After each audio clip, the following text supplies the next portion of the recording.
नमः। पार्वती पते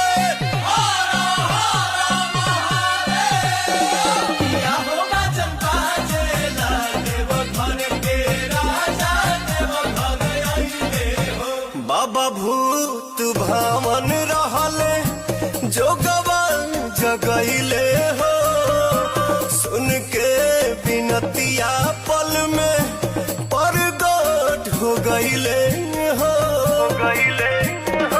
स्वागत में बरसे बदरिया, मस्ती में झूमे कांवरिया। दानी महादानी जाटा गिरे गंगा पानी अभी नसीब भइले हो। किया हो भजन बाजेला देव घर के राजा